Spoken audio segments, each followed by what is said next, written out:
आज हम देखेंगे थेल्स प्रमेय को कैसे प्रूव करेंगे। यानी कि थेल्स प्रमेय में ए बी सी एक त्रिभुज है और बी सी के समानता हमने डी खींची, तो हमको ए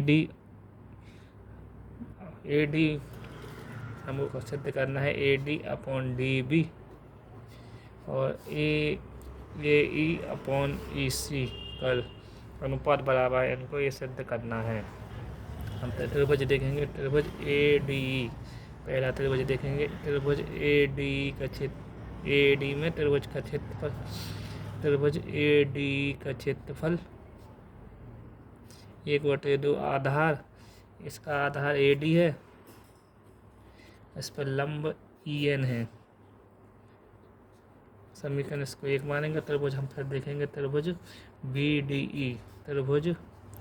बी डी ई में त्रिभुज बी डी ई का क्षेत्रफल, त्रिभुज बी डी ई का क्षेत्रफल 1/2 आधार बी डी है, हमको लंब यही वाला लेना है ई एन। अगर समीकरण 1 और समीकरण 2 को डिवाइड कर दें, समीकरण 1 समीकरण 2, तो ये त्रिभुज ए डी का क्षेत्रफल, त्रिभुज बी डी का क्षेत्रफल, तो ये 1/2 A D into E N upon 1/2 B D into E N. 1/2 से 1/2 कैंसिल, ई एन से ई एन कैंसिल, जिससे सिद्ध हुआ है कि A D upon B D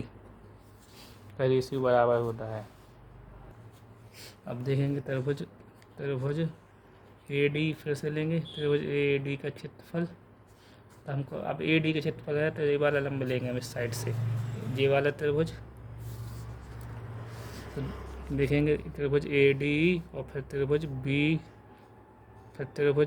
B E सी लेंगे। त्रिभुज ए डी का क्षेत्रफल 1/2 आधार इसमें ए ई, अब इस साइड से अपन त्रिभुज लेंगे, तो त्रिभुज का आधार है ए ई और इस पर लंब है M D into M D,